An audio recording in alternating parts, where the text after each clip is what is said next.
চাকরি প্রার্থীদের বিক্ষোভে হাজরায় একেবারে ধুমধুমার কাণ্ড। এসএসসি চাকরি প্রার্থীদের কালীঘাট অভিযান ঘিরে তুলকালাম কাণ্ড ঘটে যায়। পুলিশ বাধা দিলে চাকরি প্রার্থীদের সঙ্গে ধস্তাধস্তি বেঁধে যায়। টেনে হিঁচড়ে বিক্ষোভকারীদের সরিয়ে দেয় পুলিশ। আটক করা হয়েছে বেশ কয়েকজন বিক্ষোভকারীকে।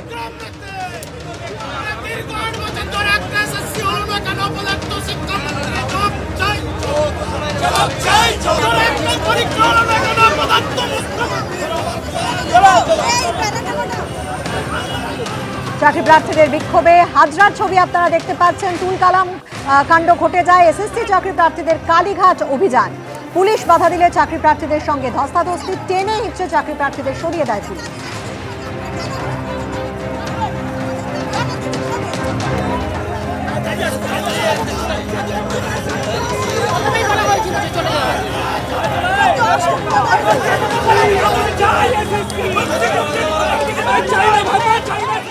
শেখ শাহজাহানের চাপ আরও বাড়ল। শেখ শাহজাহানের বিরুদ্ধে এখনো পর্যন্ত দায়ের হওয়া এফআইআর ও চার্জশিট চাইল প্রধান বিচারপতির ডিভিশন বেঞ্চ। মুখ বন্ধ খামে সব এফআইআর ও চার্জশিট জমা দিতে রাজ্যকে নির্দেশ দিল হাইকোর্ট। এফআইআর ও চার্জশিটে কপি চাইল ইডিও।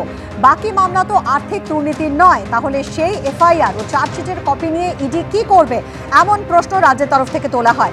আর্থিক দুর্নীতির তদন্তের স্বার্থে বাকি অভিযোগও খতিয়ে দেখা প্রয়োজন রয়েছে সওয়াল ইডির। সন্দেশখালী কাণ্ডে তদন্তে কমিশন গঠন করা হোক। মহিলারা এলাকা ছেড়ে চলে যেতে বাধ্য হচ্ছেন এক শাহজাহান জেলে, কিন্তু ওখানে এখনো অনেক শাহজাহান আছে, দাবি আইনজীবী প্রিয়াঙ্কা টিব্রওয়ালের।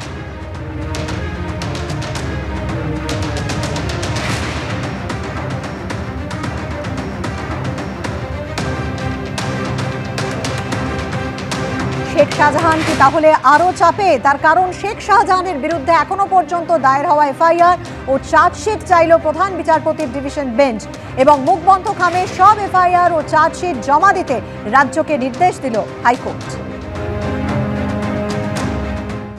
মমতা বন্দ্যোপাধ্যায় আজ বলেন, আমাদের আপদ আজ বিজেপির সম্পদ। আমরা দল থেকে বের করে দিয়েছিলাম, হাজার হাজার মামলা রয়েছে তার নামে। তিনি নাকি দেশের স্বরাষ্ট্র প্রতিমন্ত্রী। এটা লজ্জার। মাথা ভাঙার সভা থেকে নিশীথ প্রামাণিককে, যে নিশীথ প্রামাণিক আবার কোচবিহারেরই বিজেপি প্রার্থী, তাকে আক্রমণ করলেন মমতা বন্দ্যোপাধ্যায়। আর আপনাদের একজন বাবু, যার বিরুদ্ধে হাজার হাজার কেস, আমরা দল থেকে তাড়িয়ে দিয়েছি। আমাদের দলেও ছিল আপদ, আর বিজেপির আজ হয়েছে সম্পদ। শুধু গুন্ডামি করে বেড়ায়। আর আমি শুনেছি সেন্ট্রাল গভর্নমেন্টের পুলিশের টুপিও নাকি পরে। আমি ভিডিওটা চেয়ে পাঠিয়েছি।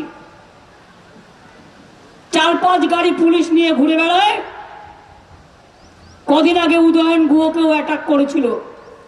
উদয়নের গুহর গাড়িতে অ্যাটাক হয়েছে।